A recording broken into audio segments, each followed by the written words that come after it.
Hiya, my name is Aurora Berry, and ever since I got pretty high for the first time, I've always been interested in nostalgia. I was born shortly before the Xbox 360 was released, and by the time it was out and I was able to hold a controller in my hands, I was able to pretty much grow up with the Xbox Indie Marketplace. Now, I played a lot of the popular games on the 360, Minecraft, Terraria, Skylanders, etc., but I mostly played small indie games that, when I brought them up with my friends, who are mostly older than me, they only knew one or two of the games, and those ones were still fairly big ones too. So I wanted to take a look at some of the games I used to play, and recall my memories I've had with these games, as well of just seeing if they really hold up. I'll be talking about 3 games today, and I want to provide a fair warning that this is my first big video essay, so if pacing seems off or my scripting isn't great, please keep that in mind. But let me know of ways to improve as well. This video took me a while to make, so please, if you enjoyed it or just want something on in the background, please like and subscribe if you like this or any of my other runs. And if you want to support me further, check out my YouTube memberships. I think you would like what I have to offer over there. With my beginning out of the way, let's look at the first game of the day.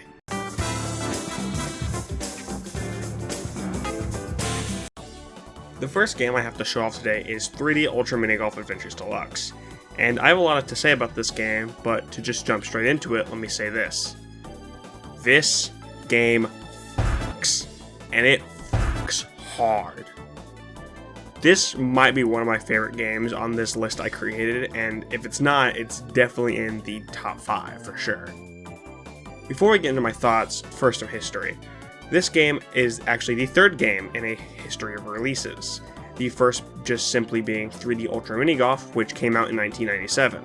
A year later, in 1998, the deluxe version of this game was released, which included 9 more holes along with the original 18. In 2001, a game called Mini Golf Maniacs was supposed to be released for the PS2 and Microsoft Windows. However, the company behind these games, called Dynamix,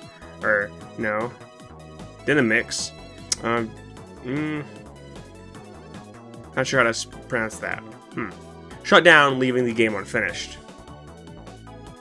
However, a little studio called Wanako Games repurposed the half-baked Mini Golf Maniacs into what we now know as 3D Ultra Mini Golf Adventures in 2006. Lastly, in 2010, we got a 3D Ultra Mini Golf Adventures 2. This game was a pretty big part of my childhood. I think the best memory I have of it was playing it with my parents and laughing at the little guys that run across the screen on the 360 version of the game. This would be a game I could just pick up and play on any rainy day, and I could have a blast with it. I specifically remember a memory from a few years back in 2020 when schools were closed for COVID, and I booted up this game and just played it on my bed for a little bit. While my memories of this game do run short, I just have a fleeting memory, I do know that I had super positive memories and experiences with this game over the many years from my early childhood and to my mid to late teens. This game has a pretty special place in my heart, but are these feelings of nostalgia, or is it the byproduct of an amazing game? Let's find out. The last time I had played this game was, like I said, back in the early 2020s when COVID was just starting up. So playing it again, I knew what I was going into.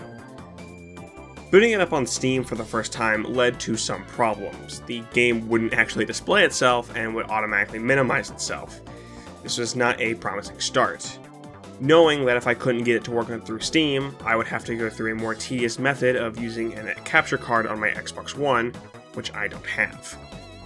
Or emulate it, but is there even a good emulated port of this game is the question. But luckily I did end up with getting it to display correctly. I have a larger PC monitor, so I have to display my settings to 125% so that everything isn't super tiny on my computer. After getting it to boot up, I was hit with this absolute banger of a main menu screen. Instant nostalgia. After selecting a cup and choosing my character and ball, I was onto the first hole and pretty much went straight away. I knew what I was doing. I was having to get adjusted by using the mouse instead of a controller, like I was used to, but I was having fun. Just vibing to the music and just looking around the old 2006 graphics. And soon I had finished the first cup. So my experience playing it 4 years ago was just amazing. I had a blast. Now that I've had the chance to engage in some nostalgia, let me run you through what the game is like. First, you select what course you want to do. There's technically 4 courses, but in reality there's actually only 3, and I'll be talking about 1 and 2 in this video. The Traveler and Explorer course. While the Traveler course loads, we get an overview shot of the first 3 holes, and it's this western town. Right away, after this beautifully rendered cinematic shot, we're introduced to, honestly, a pretty good tutorial course. Instantly we see the sign for par. At the end of the hole, we see not only the hole, but a scorpion wandering about and this spinning symbol. This is pretty much showing everything that's on the table for this game. We are taught what to expect. For one, we get a chance to experiment with the power level of your swings, the environmental hazards of the scorpion, and the unique power-ups that this game has for us on stock. Hole 2, Saloon Brawl, is another pretty simple hole, just 2 turns and you're at the end. Hole 3, we get a different type of environmental hazard to look out for. Along with that, we get a different power-up for a free shot, which during the shot taken, if it is picked up, it does not count. After this 3rd hole, we are taken to a canyon-looking area. This 4th hole is a downward slope with a scorpion at the end. Course 5 is Barrel Blast, gives us another new hazard, which we see for the rest of the canyon levels. We are, supposed to get into this house, and then from there, we are shot out from the chimney into the hole. This is likely your first experience with your ball interacting with the environment directly as a part of the level, something we will become very familiar with. Lastly, the level Death Canyon is the last level of these western levels, and we get to see the weird spinning symbol again. This symbol is actually the vacuum hole, a power-up that is applied instantly and lasts for the rest of the shot. With these 6 holes completed, we move on to the next area, the Carnival. The Carnival is my personal favorite area of the 3 themed holes. Hole 7 has a line of ducks like ones you shoot down at as a carnival game. Hole 8 takes on skee ball as you shoot up a ramp into one of the 4 holes. Depending which one you land in decides what hole you come out of. Hole 9, you shoot up another ramp, this time hitting the target. These ones are very short and sweet. Hitting the target and then falling into the hole shoots you right out of the hole, getting a hole in 1. Hole 10 is a spinner, and in front of you there are flashing signs. Depending on which one is flashing, you will shoot out either left, right, or center. If you are shot through the center, you will end up getting a hole in 1. Hole 11, we have a swinging pirate ship. In the center, if we make it in, we get shot out of a cannon into the hole for hole in 1. Hole 12 is bumper cars. This one's pretty boring. Either you can risk getting hit by all the cars, which can send your ball flying, or go around the ring and play it safe. After this, we are on to our next set of themed holes, which is in f***ing space. First, it's the desert, probably somewhere in bumfuck Nevada, and then the carnival, but now space? Hole 13, we get to see another power-up, the jump, which is pretty self-explanatory. Hole 14 shows us the laser hazard and another pit. Hole 15, we get to play pinball, baby! That was stupid. That was a stupid f***ing delivery. Jesus Christ. God damn. Hole 16, we are on a small asteroid and are going all the way around to make it into the hole. Hole 17, we have to get over the second planet just by defying gravity, I suppose. I guess we can just do that. And lastly, hole 18, we get our ball into a rocket and blast off into distant space forever. The Traveler's course is fairly simple. It's introducing the basics of the game. It's not giving you anything too challenging or complicated, and it's pretty much just getting used to the 3 areas being the desert, carnival, and space, and power-ups.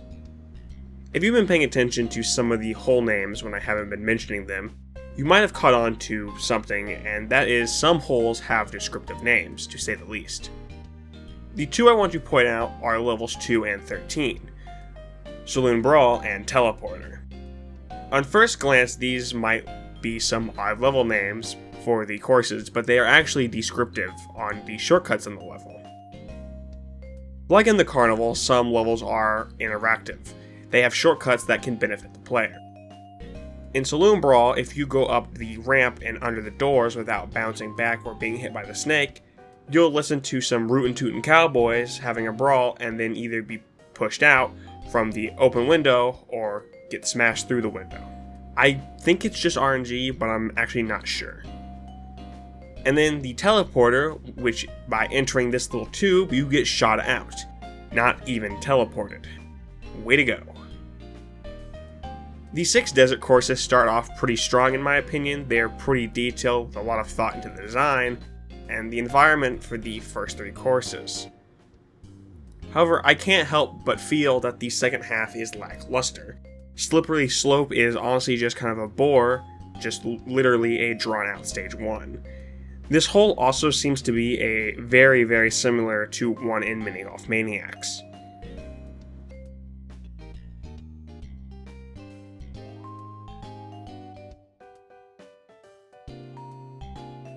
Hole 5 Barrel Blast is pretty unique with its small narrow section forcing you to be careful of the barrels, and interaction with the house is neat. But in stage 6 the barrels aren't really a threat and there isn't much in your way. 2 barrels and some rocks and a patch of sand makes for a pretty boring and empty course. The Carnival is pretty strong section of levels. The colors pop and the music has this fun little theme. The levels definitely play into gimmicks and make them kind of easy, and leads into some repetition because there's not much room for differing strategies. But nonetheless, they are quite fun, and the shortcuts and interactions here are enjoyable. The cannon in level 11 and hitting the target in level 9 feel good to get, and if you do end up messing up shots, you still get the opportunity to angle and aim your shots as well.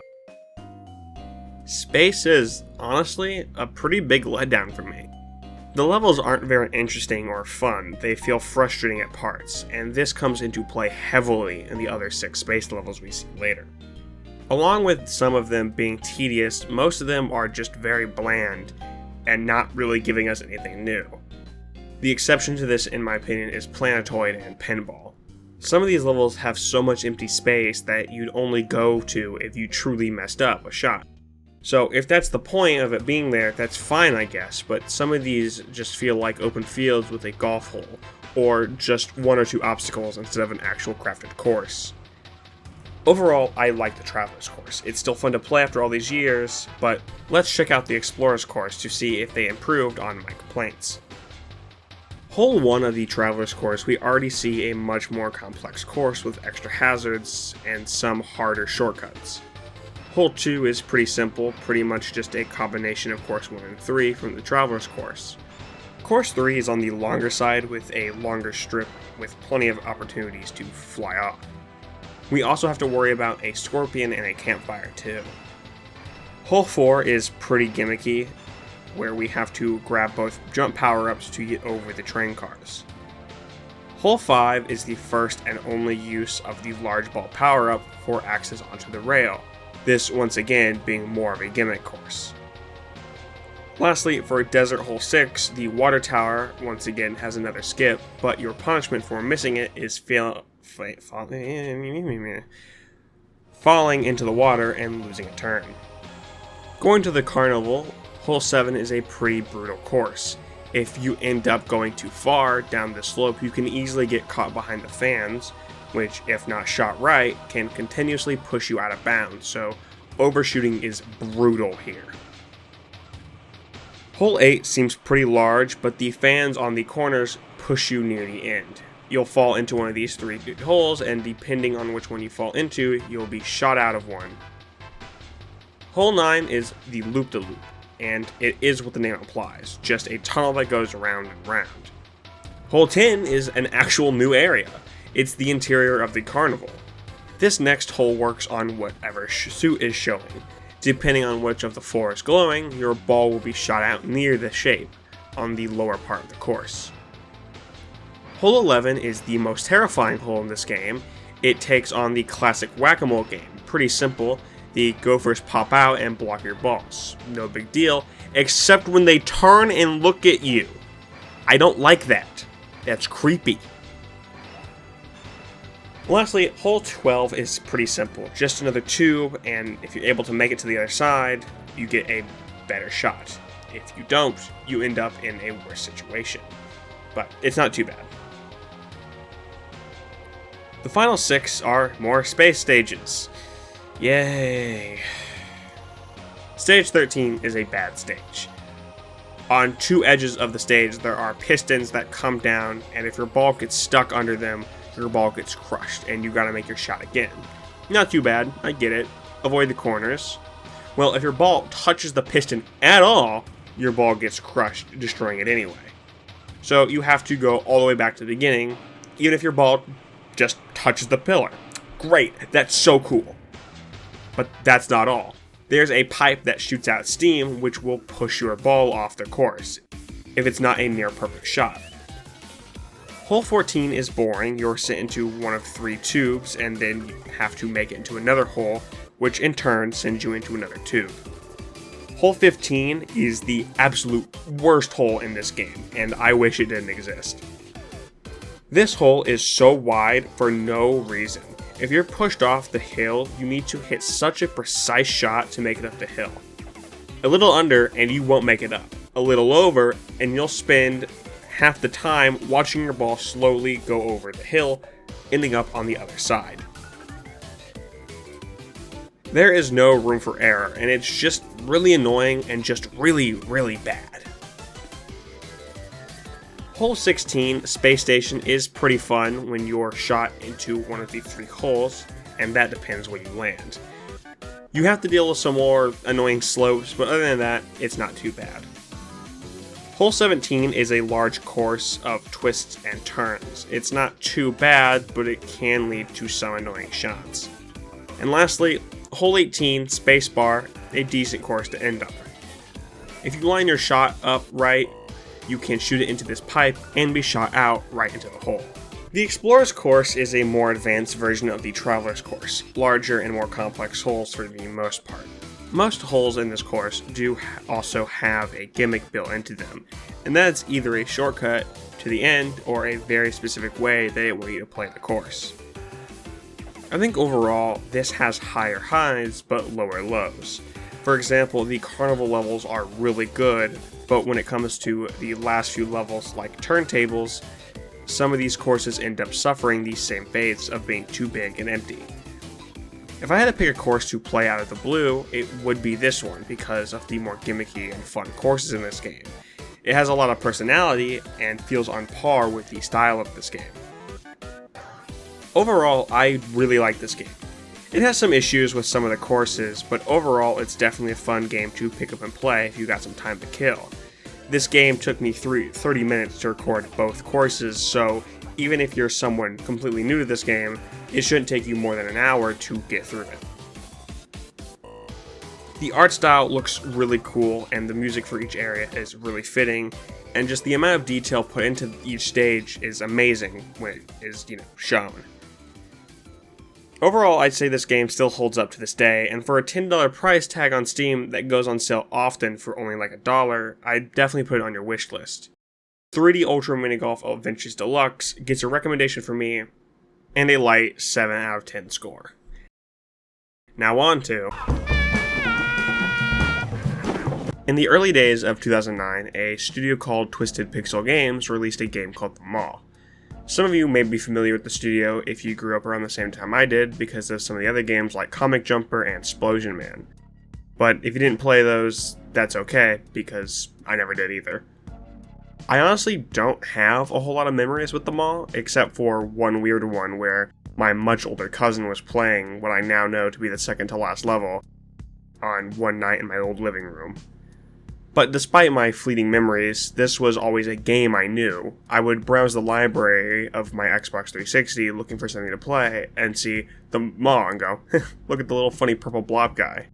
It was very recognizable to me, and over the years, if I ever got bored, I'd pop it on and attempt to play it, but I never really did more than 2 levels just because I wasn't interested. I don't think it was a case of it just wasn't fun, but mainly just that I was more interested in other things at the time, so I'm very curious to see how a full playthrough is. I genuinely don't remember anything from the levels except very brief things, so it's almost going to be a blind playthrough for me. The title screen presents us with some very futuristic looking tech along with creatures locked up, almost like cages for animals. Clicking the option to play, we get a brief look at the mall, and then we are put into a cutscene, which the transition is pretty cool. 2 guards bring in a blue alien. This is us, and we're called Frank. The game never tells us this, but that's what the wiki says, so f*** it, I'm going with it. Clearly, against it, the guards throw us in one of the cages and walk off, leaving us, and we get a cute little interaction between us and the mall, before a rumbling starts and red lights flash. For the people in the back taking Media Literacy 101, something's gone wrong. The ship crashes and we get thrust into the first level, Crash Site. We wake up beside the mall, and he's already drawn to us like a pet. Going a bit further, we run into 2 guards that are alive, and they kick the shit out of the mall, and then they bomb us! But once waking up for another time, we finally have full control of our character, and the mall sticks by our side. Further ahead, we can find some sort of bracelet, dropped or lost by one of the bounty hunters. I know I called them guards earlier, but they aren't, they're bounty hunters, so anyway. This bracelet acts like a leash to Maul, so we're able to lead him in any direction we want. Continuing on through the rocky landscape, we find a grassy area full of little pink creatures who are called Yums. And with a name like that, what do you think the Maul will do?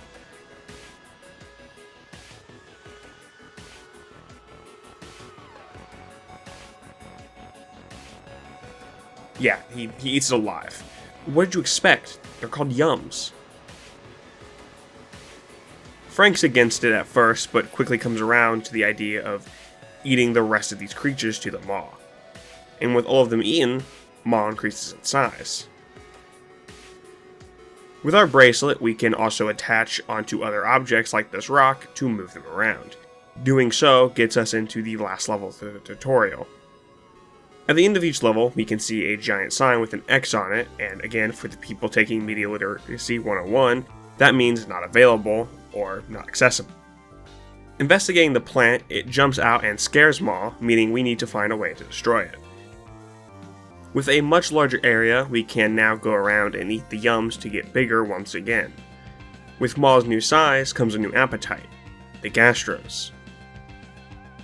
These doggies are fiery, so Maw can't really eat them just yet, but if we attach our bracelet to one of them and use the janky whip, seriously, it's incredibly janky, and you'll see why, we can toss them into the water to cool them off. As Maw chomps down on him, he starts to evolve into a fire-breathing monster. And now we are able to breathe fire and wreak havoc on the wildlife. Woo! Excuse me.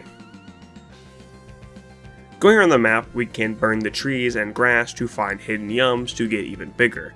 Along with that, in every level there is a hidden creature called a Snuffle that you can eat. It doesn't give us anything, it's just like a hidden collectible. I'm not really going to mention these at all. Once we have gotten big enough, we can burn the laughing foliage and continue on to level 2. Level 2, Bulb Valley, starts us off in a similar field. Ahead of us is a broadcasting tower of sorts, and upon getting close, sirens wail and ships carpet bomb a row of turrets in front of us. Dealing with them is quite simple. Run up, and when the projectile gets close, press A to dodge roll. Seems familiar. Whatever. We're able to grab onto the turrets as well, and using the jankiest leash imaginable, we smash it into the ground, destroying it. Around us is a couple force fields and a generator, one of them blocking our path. Next to these is a plant that's growing some sort of electrical ball, I really don't know what to call it. But if we leash it, we can slam it down into the generator to destroy it. The force field goes down, and we're able to eat all the yums that were locked up to grow in size once more. Maul, already bigger than us, shows the exponential growth that this little creature has. While dealing with another turret and eating more yums, we see that this level's obstacle we need to pass is a large turret set up by the bounty hunters. Up ahead, we are taught a new mechanic. If there's food, like on a cliff, we can grab onto them and toss them down below for Maul to eat. I know I've joked about it so far, but the leash is truly buggy and never seems to want to work.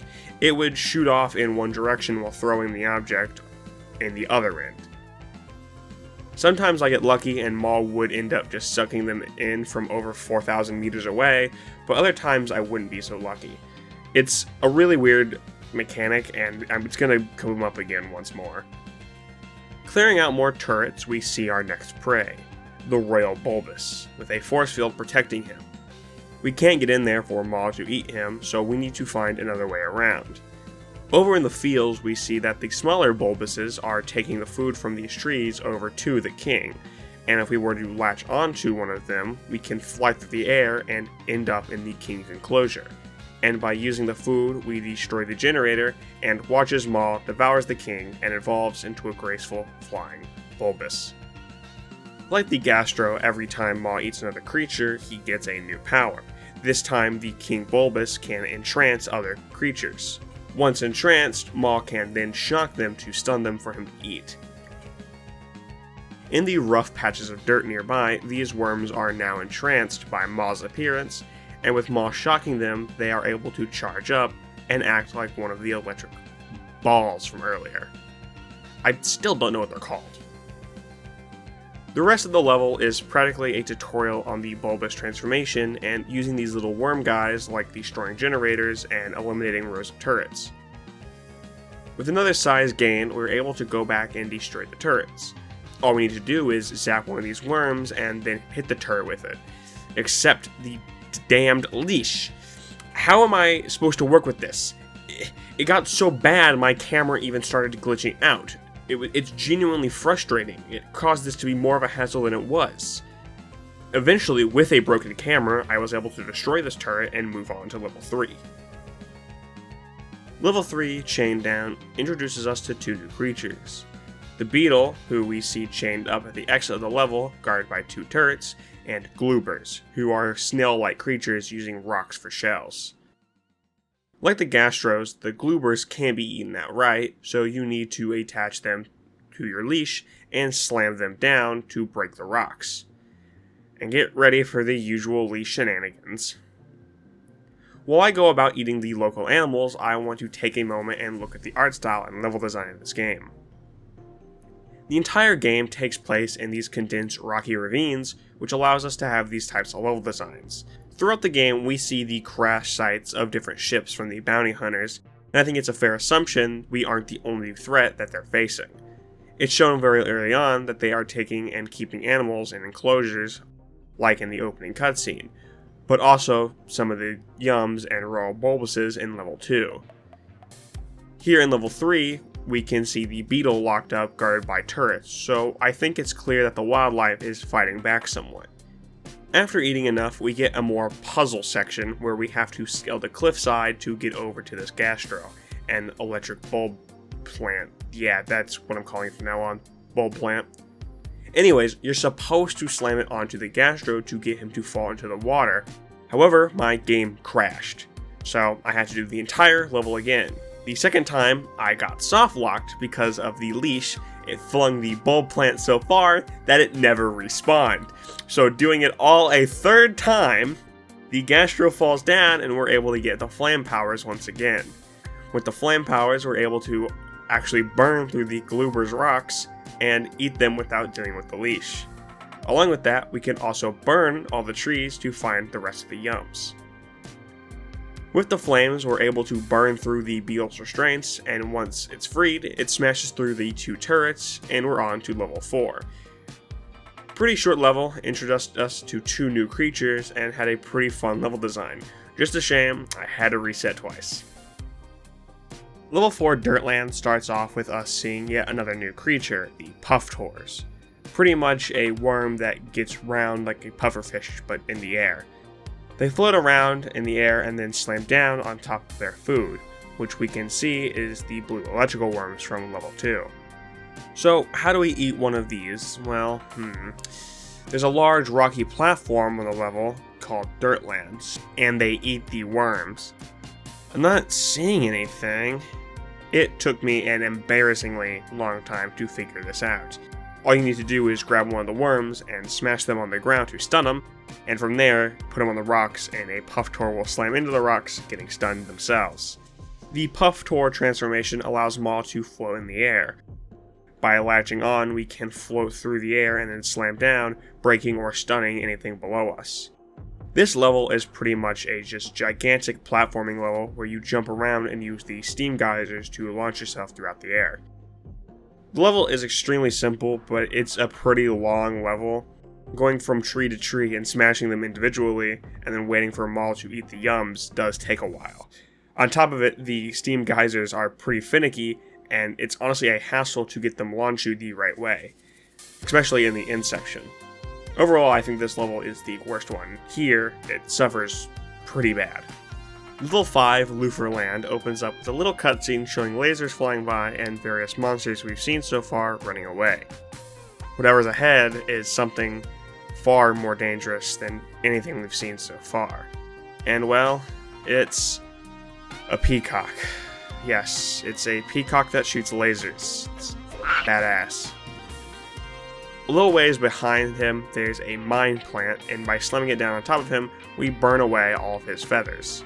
With the Lufer eaten, Maul turns into his best transformation yet, a multi-eyed being with a ponytail. Just a peak evolution. This form, and well, this level, is the most fun I've had in this game. You get to ride around on Maul throughout the level and shoots lasers from his eyes. You can even eat the bounty hunters for the first time. It's pretty basic since here you're indestructible. I mean, you can't die in general, but here you are literally indestructible. The first obstacle is 3 barriers, and each have their varying paths you need to complete to open the red barrier. Each one is pretty much the same, continue along the path while shooting and eating any and everything you come across. After the last barrier is gone, we continue on the path and are stopped by a fleet of bounty hunters. But of course, we shoot and eat our way through them, without a single scratch on us. After the fleet is taken out, we can start to leave, but as we do, it cuts to a tower high in the sky, and we watch as a ship takes off. And that ship sends a bomb straight for us, which luckily, and for plot reasons, it doesn't hit us, and we're able to finish the level off, getting us to level 6.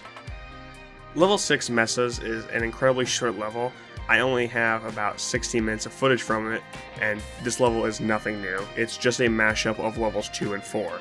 You basically use both the Pufftor's and Bulbus's powers to navigate the level.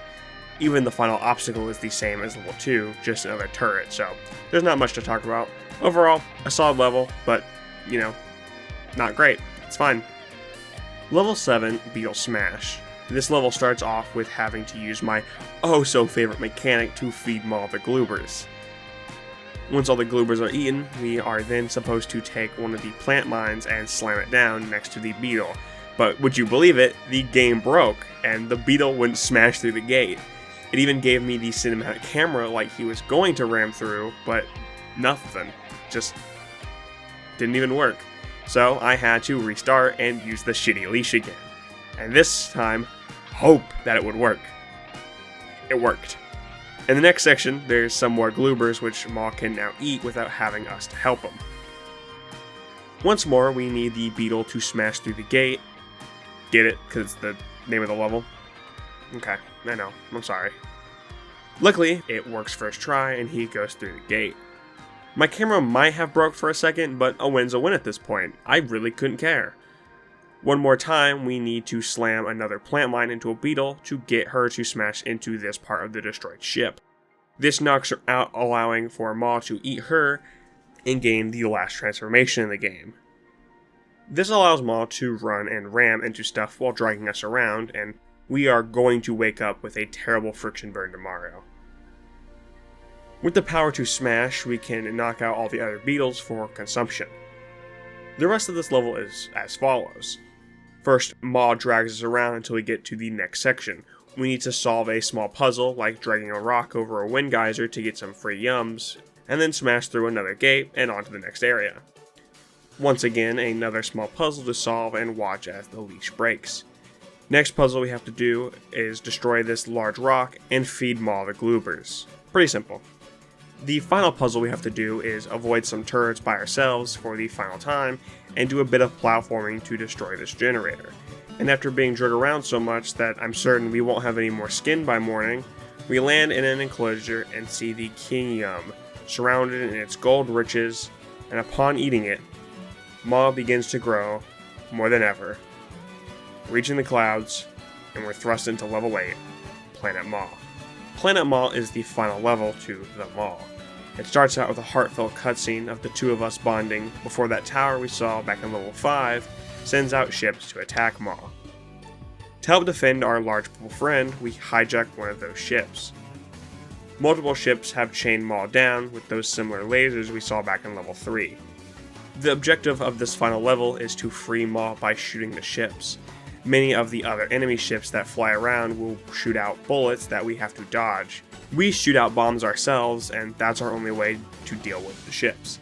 That's pretty much level 8, just destroy the ships. It's more of a cinematic level than anything.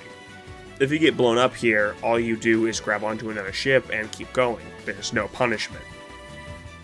After Maul's freed, he destroys the tower, and we have one last tearful goodbye, and then leave Maul to devour and eat the planet. And that was Maul, a game about friendship, vor, and terrorizing the ecosystem and eventually destroying the planet. Yeah, they might have been onto something. Overall, I do like this game, and I think it does hold up somewhat. It's fairly short and forgiving. This game is obviously for children, but I think you can definitely enjoy it no matter your age. The levels were pretty simple and short. Like I said, I finished the whole game in about 4 hours, and if you do want more, there's 3 additional levels for about $1.25 on Steam, or you can get them all in the game for $12 on Steam. The game itself is $10, and I think it's better to get it on sale with how short it is, but either way, I think it's worth playing. My big pros is the art style. It's great, colorful, and bright, perfect for an entertaining game for children and adults alike. The two characters bonding is really cute, and by the end of it, you could really feel for them. Speaking of, the characters' designs in the game are great. I love all the monsters and plant life we see, and even the designs of the bounty hunters. It's really cool. I really only have 2 big cons for this game, and you already know, but yes, it's the leash of how often it breaks. Flinging monsters across the level, breaking my camera, and even soft-locking me like in level 3, it's frustrating to see this because if it wasn't such a big of a mechanic, it wouldn't be a huge deal for me.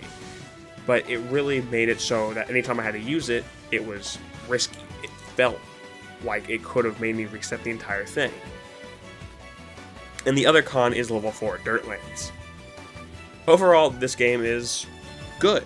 It's not great, it won't change your life, but it's a fun game that you can play for a few hours if you want a simple, colorful puzzle game, or even just want something to play to kill time.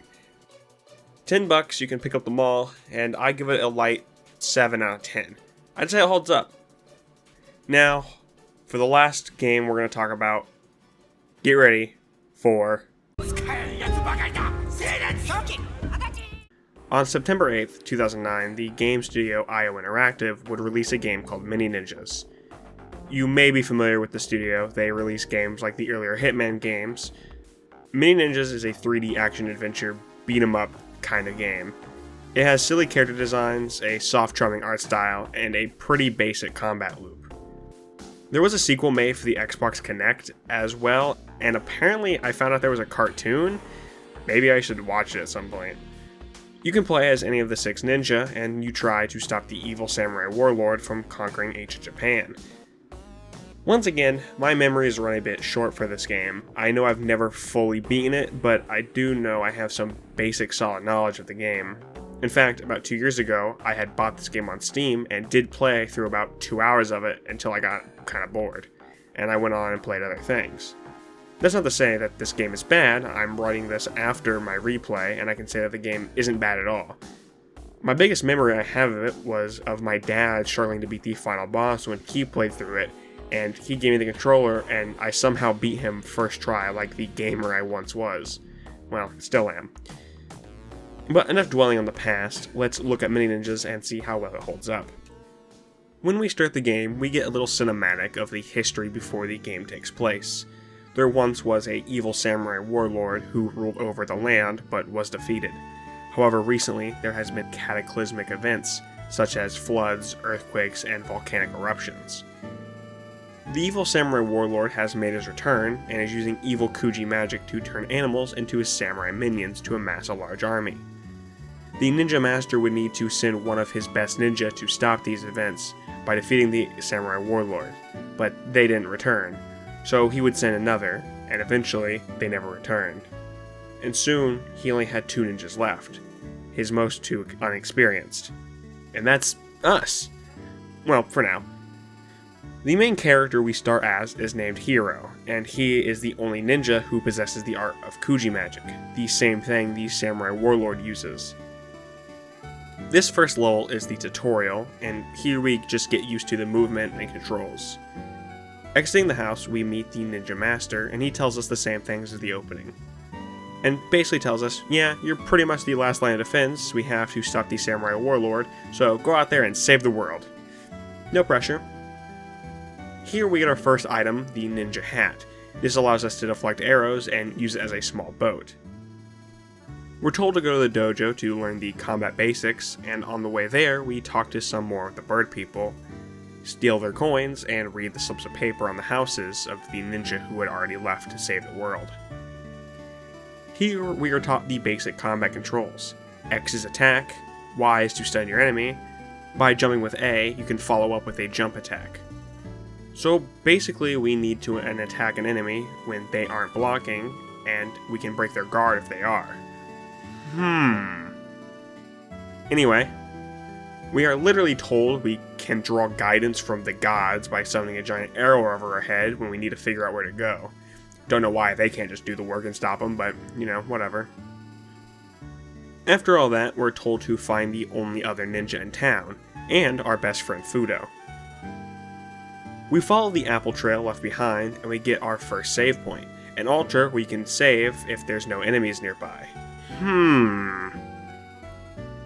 Along the path, we get taught some more mechanics. Shake trees for fruit to heal, and collect flowers and such for crafting later on. Along the path, we are jumped by some of the bird people, testing our combat skills, and after defeating them, we get enough XP for our first level, and we unlock the ability to sprint. I'm not going to go in detail about every single level up we get here. I'm only going to mention the ones that are pretty major, like health upgrades and whatnot, and even then I might not talk about every single one, so just keep that in mind. Before reaching Fudo, we're given another tutorial for wall jumping. We reach our friend and the 2 of us bond, and now we have the ability to switch between characters. Each character has their own moveset and pros and cons. Fudo uses a hammer, which is good at pushing back enemies. Next is stealth attacks, and I'll be honest, I never use these. And lastly is our special attack. By pressing Y and holding Y, we can jump into the air and stop time to select some enemies. After we select the enemies, this will instant kill the ones we hit. Hero can only select a very limited amount at the moment. As we level up, the more we can select. Our last mission of the tutorial is to head to the shrine at the top of the hill to prepare for our journey. Once more, we are jumped by some more birdmen, and at the hill, an old birdman gives us our first Kuji magic scroll. This generates butterflies that will lead us in the direction of a Kuji shrine. In every shrine location, there is a flower called an anemone. This flower is the offering we need to get the scroll from the Kuji shrine. At the end of the cave, we find the shrine, offer the flower, and we get our second scroll, Spirit Form. With this, we can enter the bodies of different animals. With this, the tutorial is complete, and the ninja master wishes us farewell as we get ready to leave the village. After leaving the village, we are shown a cutscene introducing the first enemy type we will have to fight, the basic samurai. These little guys are the most common enemy we will see throughout the game. They are simple, only blocking and occasionally attacking. They go down super quickly, and even in groups, they aren't really a threat. Walking across the bridge, we are introduced to yet another enemy, the archers. They are just the blue samurai, but this time with bows, and with the hat we got in the beginning, we can use it to deflect the incoming arrows. In the next level, we are told to head down to the burning village, and as we approach, another cutscene. It shows off another new enemy type, the captain, a taller samurai surrounded by little ones.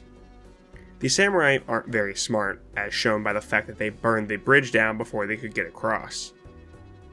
When crossing the river to take on the samurai, the commander runs away due to his cowardness.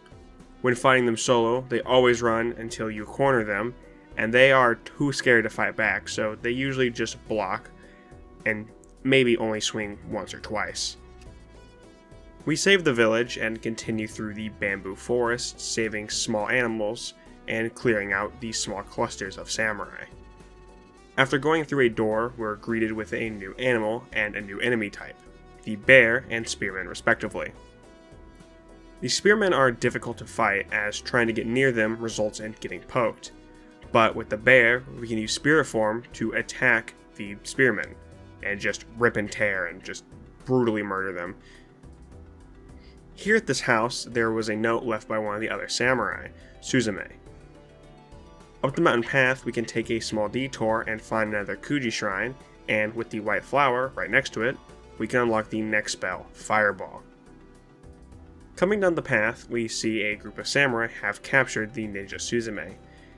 Taking them out, we can free Suzume from her cage, and let me say this, she is by far the best character in this game. She attacks with her flu and kicks, but her real specialty is her special attack. By holding Y, we can play a little tune, and every enemy in its radius will be stunned and will be able to be one-shot. It's actually insane. Hiro can only one-shot like 3 people right now, but Suzume can do it to as many as she can capture in the radius. Further into the level, we can meet the first merchant who sells us crafting recipes, and I don't buy one yet, but the option is available to us. Doing some more exploring, I find here another shrine, and we can get it, the spell Tornado. Something I like to mention here is the detail put into this game. When going into the water with Suzume, she will spin her flute to act like a propeller instead of paddling like Hiro does. Speaking of Hiro, if you try and use a shrine to gain new spells without him, it will automatically switch you to him, as he's the only one able to use Kuji magic. I just think these details are pretty cute and show love from the devs. A group of samurai have blocked off the bridge, but with the power of sound, they prove no worry. There's not much level 2, just a few more samurai and animals to free, and we're soon at the end of the level.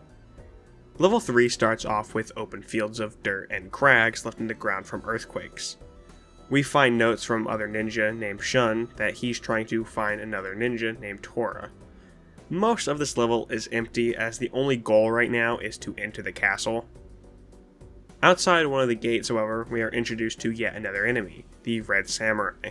Exactly like the other ones, but they are red and have a bit more health.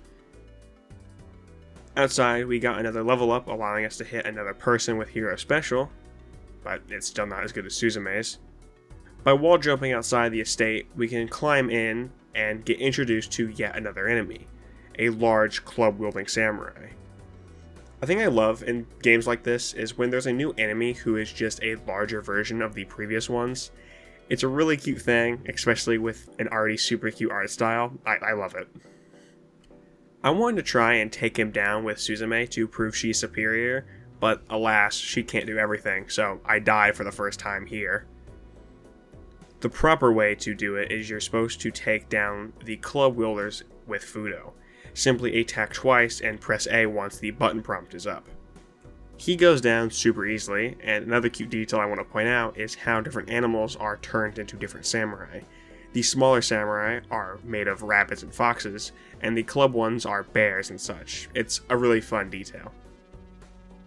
We head further into the castle, clearing out the different groups of enemies we find. We get another level up shortly after, and gain another heart. Climbing on top of the roofs and finishing the last few enemies, we head into the main tower and prepare to enter the first boss fight. Level 4 is the first boss fight, the Lumbering Fool. When we enter the tower, we are greeted by a large samurai, larger than any of the ones we've seen, and larger than the tower surrounding him. All the bosses in this game are gimmicks, and for this boss, we need to bait him into hitting these pillars with his sword. With that, we can do some quick time events, and then get behind him to pants him, to make him fall. Yeah, I don't like where this is going. After he stumbles over and falls down, breaking the floor beneath him, we do this 2 more times. After that, this will cause him to shake before exploding, destroying the tower, and destroying one source of the calamities. Afterwards, we get a comical cutscene of the samurai reporting to the evil warlord that one of them has fallen, and we get a little sneak peek of the next boss we're going to have to fight. With the defeat of the Lumbering Fool, we end up in the Great River Canyon. Reading a note we find on the cliffside, we find that Shun has been kidnapped, and with Suzume, we are able to free him soon. We can speak with another merchant and continue down to the river. We fight a large assortment of samurai by the bridge, and afterwards we can follow an obscure path to find the first Kuji shrine of the level. With a nearby flower, we get the spell Lightning Storm. Continuing across the waterfalls and more assortment of samurai, we find a samurai camp, and within we see a red samurai captain, a stronger yet just as cowardly version of the blue captain. Continuing down the river and a little section where we have to dodge rocks, we reach another shrine, and here we unlock the spell Camouflage. A note I do want to make is that I don't use spells very often, so if you're wondering why I'm not talking about them, it's for that reason. I'll talk about this more later. Last thing for the level is one more river section, and we're at the end of the level. Nightfall has come, and we see Shun being taken away by some samurai. We have to scale along the cliff sides and avoid the exploding arrow shot out by archers. We enter the caves and tight ravine, and fight through groups of samurai preventing us from getting to Shun. After a long fight, we reach Shun and free him, unlocking him as the second best character. He uses a bow and attacks from long range, but his true power comes from his special. He readies an explosive arrow, and when it explodes, it kills anyone in its radius. We reach a large riverbed, and one of the birds tells us that these lanterns are a distress signal, and we need to hurry on up to the castle before reinforcement arrives. While fighting through, we get another level up, allowing Hero to hit another target. Approaching another campsite, we watch as a fox tries to escape, but gets turned into an animal, showing off a new enemy type. These are evil monks. These guys will turn any animal around them into samurai, so they are a high priority to take down. The only way to deal with them is to deflect their magic back on them, allowing you to hit them back. After that, we continue down the riverbed and into the next level. It's still nighttime, but we enter into the forest. For future reference, I want to say I'm not talking about the combat a whole lot anymore, unless it's a new enemy variant. The combat in this game is very basic, and that's fine, it's a children's game. I didn't expect to go into this needing to learn the combat patterns of all the enemies and bosses. Combat boils down to press X, or Y if they are blocking, and it gets even easier with these special attacks and spells if you decide to use them. So if individual level discussions are getting shorter, that's why. This isn't some game with a deeper meaning that I'll spend an hour getting into, it's just a simple 3D beat 'em up. It's not that deep. As soon as we approach the hill, we start to see trees burning and eventually see a village being burned to the ground. We take on the samurai surrounding the village, and we have to take on another evil monk as well. Eventually, a club-wielding samurai shows up, and I try to take him down with Shun's special arrow, but it barely damages him, so Fudo is truly the only way to go when dealing with the club samurai. Again, up the mountain path some more, we enter into an old graveyard, and see a few samurai enter, and then come back out as animals, so whatever's beyond this point is pretty strong, so we gotta take some caution. We enter into a graveyard, and we meet the Disturbed Soul enemies. They can't be hit by normal means, and we can't leave the area without cleansing all the souls. Along the wall is a cave, and inside is another Kuji shrine with the spell Sunrays. This is how we defeat the ghosts. In my opinion, this is the worst section of the game. It's boring and tedious. It's not terrible, it's better than Dirtlands, but it's boring. It serves no point to the overarching story, and these enemies appear 2 more times throughout the entire rest of the game, so, you know, We've reached the Night Castle, and our goat Suzume tells us of a secret tunnel we can use to get into the castle. A hidden passageway, Inside the castle, we jump over the walls into the streets of the castle. Here inside, we fight enemies that are in tight little groups instead of being in looser, larger groups. I've reached a larger interior section, and this time fought through more basic samurai, but also a club wielder as well. And inside the castle as well, I got 2 more level ups for both health and another target for Hero Special. To go further into the castle, we must go along the ropes with lanterns to get past the locked gates, and soon enough we're on the inside getting ready to take on the second boss. Entering the room, we are greeted by a larger samurai, similar to the club wielders but with a fan. But before we can say hello, he instantly bends over and farts in our face. There's one thing I don't like in games, or in general, I mean, it's fart humor. I don't find it funny. This section sucks. The gimmick for this fight is to... I can't believe I can say this. The strategy for this fight is to bait him into his own fart, and so you can get behind him and attack him. Afterwards, he starts doing a bunch of projectile attacks, and then a large AoE we must jump over. Afterwards, repeat and dodge the projectiles, but this time he will do his AoE a total of 5 whole times, and yeah, this boss is easier than the first one.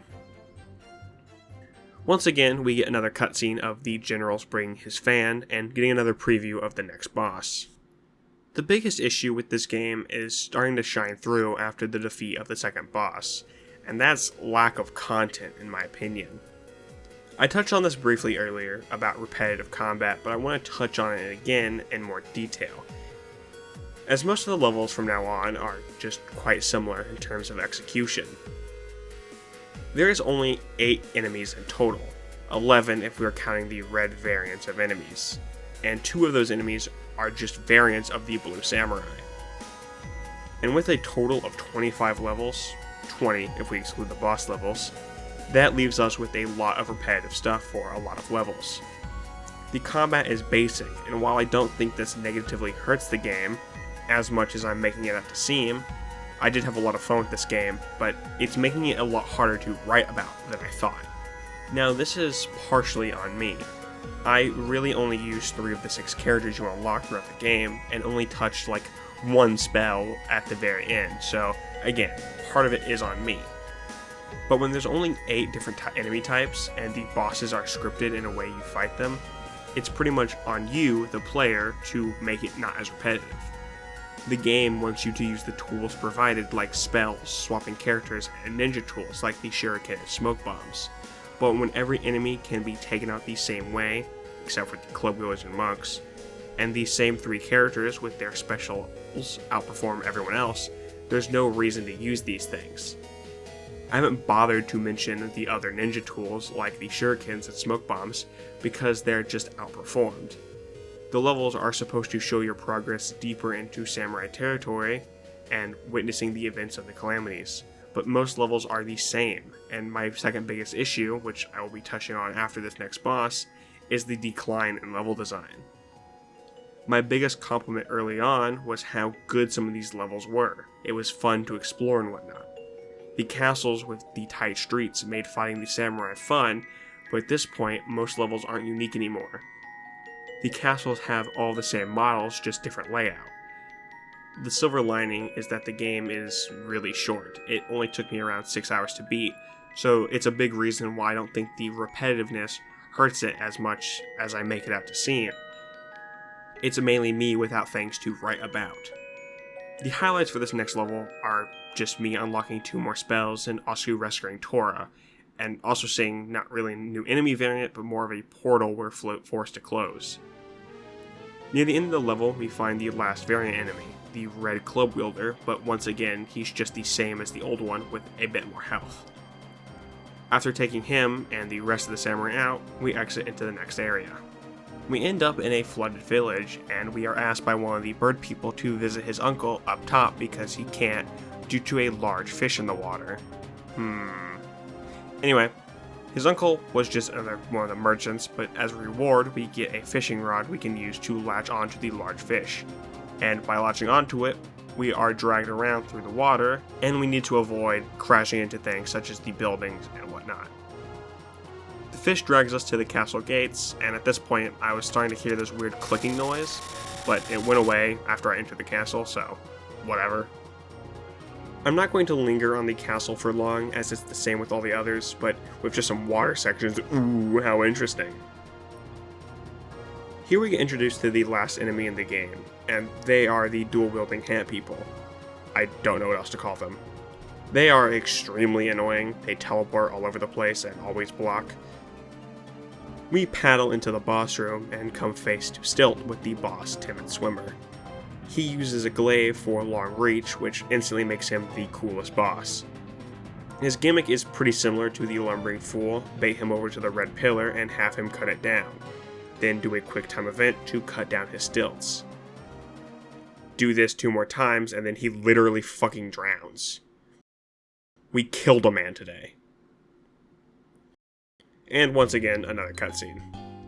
Now here's where I'm going to start really speeding things up. We are entering the snow sections of the game as we get closer to the evil samurai. These maps bring us almost nothing new, and in fact lack a lot of content. The only notable thing is the last character we unlock, Kunoichi, and she's just, well, underwhelming. As we go deeper into the mountains and the next castle, the snow picks up, making it so the only color we see is white and gray for a while.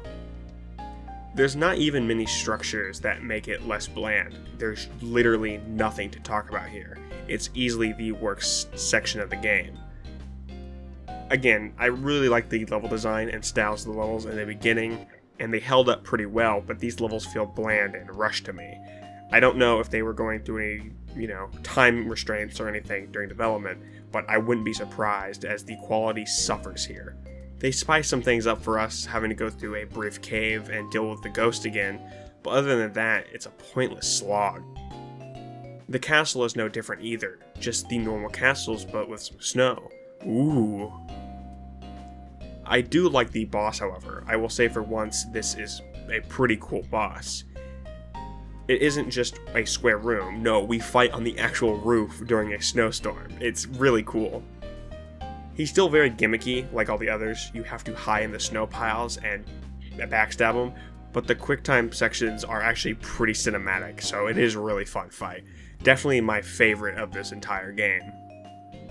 With the Screeching Owl defeated, we prepare for our final journey to the evil samurai's castle. With, you guessed it, an avalanche section. Yay! In these snowy sections, we find that most of the samurai have fled the area, presumably due to the erupting volcano. The shrine here, though, has one very important spell. I decided to grab it, and that's the Meteor Storm, which calls down a large amount of meteors. This will help us a lot later. In the castle, we have a large tone shift. It's now a dark gray, unlike the blinding white from earlier. Magma rocks from the Nebor volcano have come down and the castle is damaged, unlike all the others. We ascend from these spiral paths until we reach the castle gate.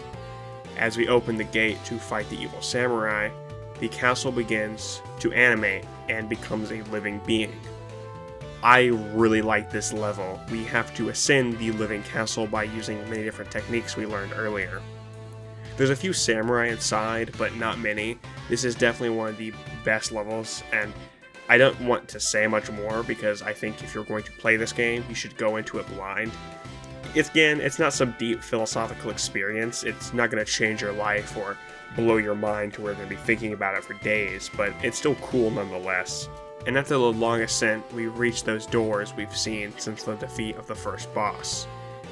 And as we enter, he summons his magic balls, and, well, the walls fade away, and... Remember that spell we got earlier? Yeah, that one. Yeah, just, spam it. No, don't think. Just kind of just keep casting it when you can. I'm not really sure how you're supposed to fight this guy, but this is what I just did all the way back then, and it's what I did now, so... That was Mini Ninjas. I really like this game, and I think it's the best game of this video, design and gameplay wise. Overall, it's very cute, it's stylish, and I really enjoyed my playthrough of it. It has its problems I mentioned earlier, but with the game only being $10 and about 6 to 7 hours long, I don't think those problems make it unplayable. It really only made it hard for me to write as it went on.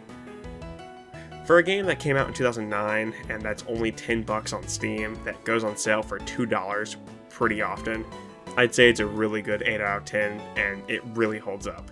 So if you're going to check out any of the games you've seen in this video, definitely check out this one.